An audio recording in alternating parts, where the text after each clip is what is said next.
Hi everyone, कैसे हो? I hope कि अच्छे होंगे। गाइस लिसन, मैं स्पेशल थैंक्स बोलना चाहती हूँ मेरे चैनल के फर्स्ट सपोर्टर्स रीन रोज और लता पंडे।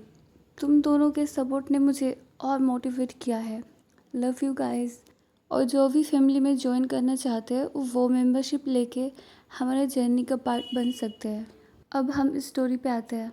हमने पिछले पार्ट में ये देखा था कि कियारा आर्या को एक लग्जरी पार्टी में ले जाती है। फिर वहाँ के गेस्ट कियारा के साथ आर्या को देख के शॉक हो जाते हैं और लास्ट में आर्या ने कुछ ऐसे देख लिया कि वो हैरान हो जाती है। अब आगे। आर्या शॉक होकर दरवाजे की तरफ देख रही थी। वहाँ पे और कोई नहीं, वहाँ पे आर्या के मम्मी और पापा थे। हाँ गाइस, और वो लोग पार्टी में एंटर कर रहे थे और आर्या उन्हें देखकर बिल्कुल हैरान हो जाती है। वो जानती है कि उन्हें इस पार्टी के बारे में कुछ भी नहीं पता था। आर्या ने उसके मम्मी पापा को नहीं बताई थी कि वो इस पार्टी में आ रही है। सिर्फ अन्वी को पता था। कियारा थोड़ा मुड़ के देखती है उसके मम्मी पापा को, फिर वो थोड़ी स्माइल करती है। आर्या उनकी तरफ देखती है। उसके मम्मी पापा के चेहरे पर एक अजीब सा डर साफ दिख रहा था और आर्या के मम्मी पापा सीधा आर्या के पास आते हैं। उनके आंखों में शौक साफ दिख रहे थे। उनके लिए अपनी बेटी को एक ग्लैमरस ड्रेस और हाई सोसाइटी इन्वायरमेंट में देखना एक सपने जैसा था। आर्या की माँ आर्या के पास आकर उसके चेहरे को हाथ में लेकर बोलती है, आर्या बेटा, तुम यहाँ, और ये सब, ये तुमने क्या पहना है? आर्या की माँ की आवाज़ में कॉन्सर्न और कन्फ्यूजन दोनों था। उन्हें लग रहा था कि उनकी बेटी बदल रही है। और आर्या के पापा एक पल के लिए आर्या को देखते हैं, फिर उनका ध्यान कियारा पर जाता है। ये सब देख के कियारा के पापा, उनका फेस देख के ऐसे लगता है कि कियारा के पावर से वो इम्प्रेस है। फिर आर्या के पापा बोलते हैं, कियारा बेटा, तुमने हमें इनवाइट किया, ये सब तुमने किया? कियारा बस एक हल्की सी मुस्कान देती है, फिर बोलती है, मैं आर्या को बस हैप्पी देखना चाहती हूँ। फिर कियारा की बात सुनकर आर्या की माँ की चिंता थोड़ी और बढ़ जाती है। वो सीधे आर्या से पूछती है, आर्या तुम ठीक हो? कियारा तुम्हें बदल रही है क्या बेटा? आर्या एक पल के लिए चुप हो जाती है। वो अपनी माँ और पापा के बीच फंसी हुई थी। फिर आर्या बोलती है, माँ मैं ठीक हूँ। ये बात सुनकर कियारा स्माइल करती है। ये सब ऐसे ही कन्वर्सेशन करते हैं। फिर पार्टी ख़त्म होने के बाद आर्या और उसके पेरेंट्स और कियारा सब एंट्रेंस पर खड़े थे। आर्या के पापा कियारा से बहुत इम्प्रेस थे, पर उसकी माँ के चेहरे पर टेंशन दिख रही थी। फिर आर्या के पापा कियारा से बोलते हैं, कियारा बेटा, तुमने आर्या के लिए जो कुछ किया उसका शुक्रिया। हमने कभी सोचा भी नहीं था कि वो ऐसी दुनिया का हिस्सा बनेगी। कियारा उन्हें बस एक हल्की सी मुस्कान देती है। फिर आर्या की माँ आर्या के हाथ को पकड़ते हुए धीरे से बोलती है, आर्या बेटा, तुमने हमें बताया क्यों नहीं? यहाँ लाने वाली थी। ये सब बहुत अजीब है। और आर्या अपनी माँ को देखकर चुप रहती है। उसे समझ नहीं आ रहा था कि वो क्या बोले। फिर कियारा बोलती है, आंटी, आर्या ने कोई गलती नहीं की। मैं ही आर्या को लाई थी। मैंने उसके लिए एक सरप्राइज़ प्लान किया था। फिर पता नहीं क्या होता है, आर्या के माँ को वो गुस्सा हो जाता है। फिर बोलती है, सरप्राइज़? कियारा, तुमने मेरी बेटी की ज़िंदगी में बिना कुछ पूछे इतना बड़ा बदलाव ला दिया। देखो, एक माँ के लिए उसकी बच्ची सबसे ऊपर होती है, सामने कोई भी बिलीनियर हो। फिर कियारा एक पल के लिए आर्या की माँ की तरफ देखती है, फिर कामली बोलती है, आंटी, मैं आर्या की ज़िंदगी को बेहतर बना रही हूँ, उसे बदल नहीं रही। आर्या को जो भी मिलेगा वो उसके लिए सही है। मैं चाहती हूँ कि वो अपने लाइफ में आगे बढ़े। और अगर आपको लगता है कि आपकी बेटी इसके लिए तैयार नहीं है, तो आपको उस पर भरोसा नहीं है। आर्या के मम्मी पापा ये बात सुन के दोनों चुप हो जाते हैं। कियारा की बात ने उनको सोचने पर मजबूर कर दिया था। फिर कियारा अपने बॉडीगार्ड्स को बोलकर आर्या के पेरेंट्स को घर छोड़ने के लिए बोलती है। फिर वो लोग दूसरे कार में बैठकर चले जाते हैं।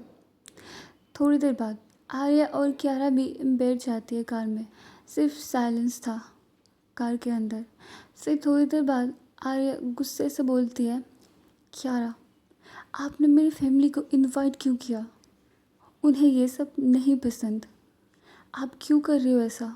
फिर कियारा उसे बिना देख के बोलती है, ये मेरी लाइफ का हिस्सा है आर्या, और अब तुम भी इसका हिस्सा हो। तुम्हारी फैमिली को भी इसको एक्सेप्ट करना होगा। आर्या ये बात सुन के थोड़ा और गुस्सा हो जाती है। फिर बोलती है, लेकिन मैंने आपको मना किया था। फिर कियारा एक हल्की सी स्माइल करती है।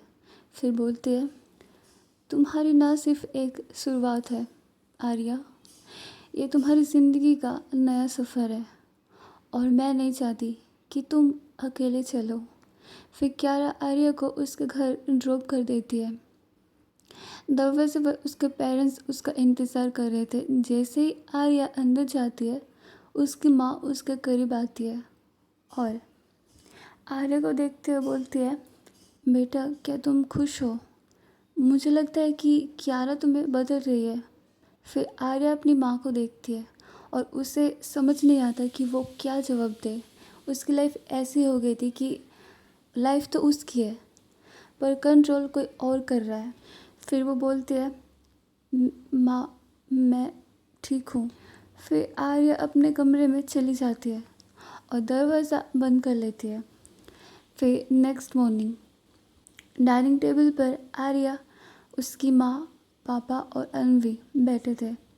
सब लोग ब्रेकफास्ट कर रहे थे और आर्या की माँ अभी भी टेंशन में थी।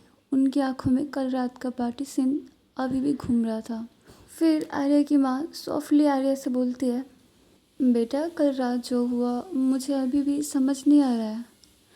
तुम ठीक हो ना? आर्या थोड़े स्माइल के साथ बोलती है, माँ मैं बस स्कूल जा रही हूँ, प्लीज़ ज़्यादा टेंशन मत लो। फिर वो थोड़ी देर बाद स्कूल के लिए निकल जाती है और आर्या की वही usual routine, classroom, staff room, बच्चे का शोर, पढ़ाना। लेकिन उसका दिमाग बार बार कल रात की पार्टी और कियारा की बातों में अटकी हुई थी। उसका कलीग्स कैजुअल बात करते हैं पर आर्या उनमें ज़्यादा इन्वॉल्व नहीं होती। अब इवनिंग का टाइम होता है। स्कूल के छुट्टी होने के बाद आर्या घर आने के लिए ऑटो लेती है। फिर जाते वक्त वो सोचती है, मैं घर जाकर मम्मी को टेंशन और नहीं दे सकती।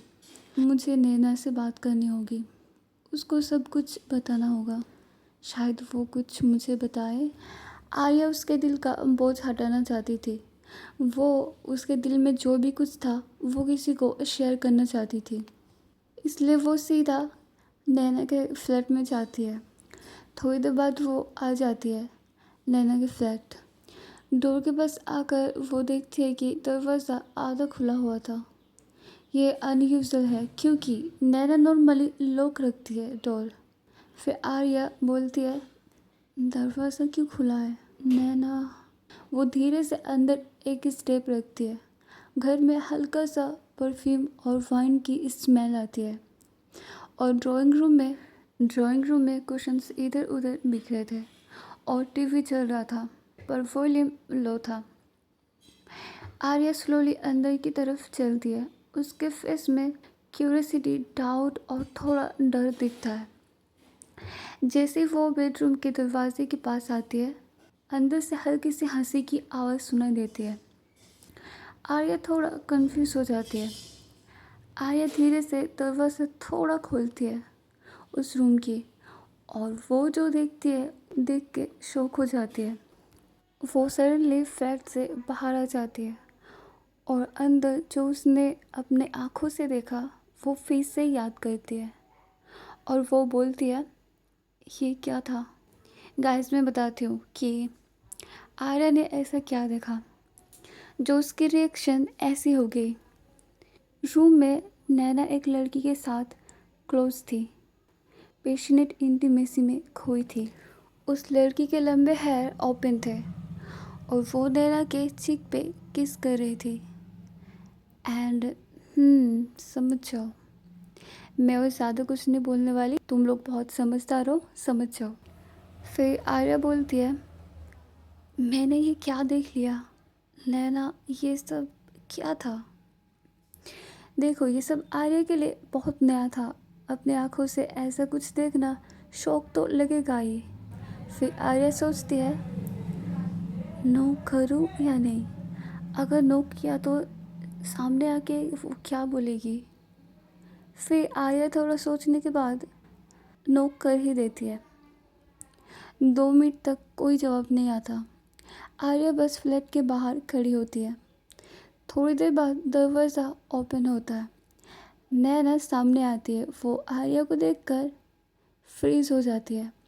कोई अगर ऐसा प्राइवेट काम करे और घर में कोई और आ जाए उस टाइम तो ऑकवर्ड तो लगेगा ही। फिर नैना ऑकवर्ड होके बोलती है, आर्या तू आजा, अंदर आजा, क्या बात है, सब ठीक है ना। फिर आर्या अंदर आती है और वो फिर से नोटिस करते हैं कि घर मैसी है।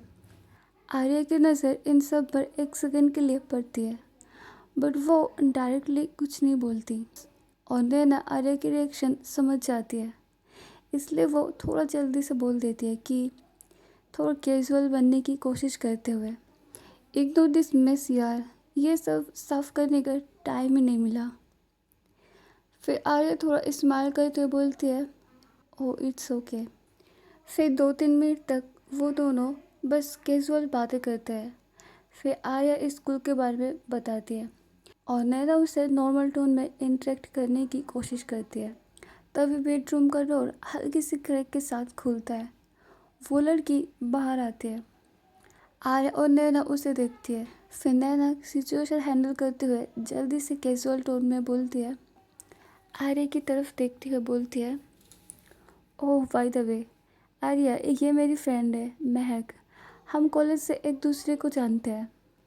फिर वो लड़की महक थोड़ा फ्रेंडली स्माइल देती है आर्या को। आर्या भी उसे देखते हुए स्माइल करती है। फिर थोड़ी देर तक वो लड़की कैजुअली बात करती है। फिर अपने फ़ोन चेक करते हुए कहती है, नैना मैं चलती हूँ, मुझे एक मीटिंग के लिए लेट हो रहा है। फिर नैना सर हिलाती है और उसे डोर तक छोड़ने जाती है। फिर नैना आर्या के पास आके बोलती है, और बता तू इतनी चुप क्यों है आर्या, लगता है कुछ ज़्यादा ही सोच रही है। आर्या कुछ नहीं बोलती। फिर से नैना बोलती है कि चल अब बोल भी दे, तू इतनी सीरियस क्यों है। फिर आर्या बोलती है, नैना क्या मेरे साथ अजीब बिहेव कर रही है। फिर नैना आईब्रो रेज करते हुए बोलती है, क्या आई मीन तू उससे फिर से मिली, अरे वाह। फिर आर्या बोलती है, नहीं नैना तू समझ नहीं रही, उसका एटीट्यूड, उसकी आंखें, मतलब एक तरफ वो मुझे इग्नोर करती है जिससे मैं कोई हूँ ही नहीं, और फिर दूसरी तरफ उसकी नज़रें मुझ पे टिक जाती है। मुझे समझ ही नहीं आता वो चाहती क्या है। ये सब सुन के नैना थोड़ा सीधी बैठ जाती है। फिर आर्या के फेस को देखते हुए बोलती है, और क्या हुआ बताना डिटेल्स में। फिर आर्या नैना को सब कुछ बताती है जो जो हुआ उसके साथ। फिर नैना ये सब सुनकर बोलती है, इंटरेस्टिंग, देख इतने बड़े लोग तुझसे ऐसे डील किया, इसका क्या मतलब हो सकता है। फिर आर्या बोलती है, मुझे भी कुछ भी समझ नहीं आ रही है कि वो चाहती क्या है, वो ऐसा क्यों कर रही है। वो मुझे स्कूल में ड्रॉप करने चाहती है। मेरे पापा को उसने बोला कि वो बेटर जॉब दिलवाएगी और अनवी को एक वाइवी स्कूल में एडमिशन करवाएगी। ये सुन के नैना शॉक हो जाती है। फिर डाउट के साथ बोलती है, ये तो कोई ट्रैप लग रहा है, नहीं तो इतनी अमीर लेडी तुझे और तेरे फैमिली को अच्छा क्यों सोचेगी। देख कोई तो बात है, नहीं तो कोई इतना किसी के लिए नहीं करता, और वो तो बिलीनियर है। फिर आर्या बोलती है, मुझे भी यही लगता है, बट उससे ये सब करके क्या मिलेगा। फिर नैना टीसिंग टोन में बोलती है, मतलब मैडम को बिलियनियर की स्पेशल अटेंशन मिल रही है। अब समझ आया तो इतनी कंफ्यूज क्यों है। फिर आर्या बोलती है, नैना मजाक मत कर, मुझे ऐसा फील होता है कि वो मुझे कंट्रोल करना चाहती है। फिर नैना थोड़ा सोच कर बोलती है, आर्या तू फंस रही है उसके चार्म में। देख वो क्यारा कोई नॉर्मल इंसान तो नहीं है। रिच लोगों के गेम्स डेंजरस होते हैं, तो केयरफुल रहे। ये सब सुन के आर्या सिर्फ सर हिलाती है, बट अंदर ही अंदर उसकी कन्फ्यूज़न और बढ़ जाती है। फिर आर्या बोलती है, बस यही डर लग रहा है मुझे कि कहीं मैं उसके ट्रैप में ना फंस जाऊँ। फिर नैना से बात करके आर्या घर के लिए निकल जाती है। अब शाम का टाइम होता है, मतलब कि अंधेरा हो चुका था। फिर किचन में खाना बन रहा था। आर्या तभी घर पहुंचती है। फिर उसकी माँ चिंता भरी आवाज़ में बोलती है, बेटा आज इतना लेट क्यों हुआ, तेरी चिंता हो रही थी। फिर आर्या स्माइल के साथ बोलती है, नहीं माँ बस कुछ काम था। फिर वो अपना बैग सोफे पर रख देती है और तभी अनवी भाग कर उसके पास आती है। फिर अनवी एक्साइटेड टोन में बोलती है, दीदी दीदी गेस करो क्या हुआ, मेरा एडमिशन एक टॉप स्कूल में हो गया है, स्पेशल रिकमेंडेशन के थ्रू। फिर आर्या के पापा खुश होकर बोलते हैं, बेटा ये सब कियारा मैडम की वजह से हुआ है, उन्होंने स्पेशल रिकमेंडेशन भेजी थी, वरना हमें इतना अच्छा स्कूल कैसे मिलता। आर्या ये सब सुन के थोड़ा शौक तो होती है और उससे अजीब भी लगता है। वो बस चुप रहती है और उसके पापा की तरफ देख के स्माइल करती है। फिर आर्या के पापा और एक चीज़ ले आकर दिखाते हैं जो उन्होंने अभी तक किसी को नहीं बोला। आर्या के पापा टेबल पर एक लेटर रख कर दिखाते हैं। फिर आर्या के पापा प्राउडली बोलते हैं, देखो मुझे एक वीआईपी मैनेजर का जॉब ऑफ़र मिला है। कियारा मैडम ने बोला था ना, वो ही इंतज़ाम कर दिया उन्होंने। सैलरी भी अच्छी है और पोजीशन भी। फिर आर्या की माँ भी बहुत खुश हो जाती है। फिर बोलती है, अरे वाह, अब तो हमारी फैमिली की लाइफ चेंज हो जाएगी, सब कुछ सेटल हो रहा है, लगता है भगवान ने हमारी सुन ली है। ऐसे ही सब खुश होते हैं, लेकिन आर्या चुप होती है। फिर थोड़ी देर बाद आर्या अपने रूम में जाती है। वो अपना डायरी खोलती है, पेन लेकर लिख रही होती है कि सब इतना खुश है, माँ पापा अनवी, सबको लगता है क्यारा एक एंजल है जो हमारी लाइफ बेटर कर रही है। पर मुझे क्यों लग रहा है कि वो हमारी ज़िंदगी को स्लोली अपने कंट्रोल में ले रही है।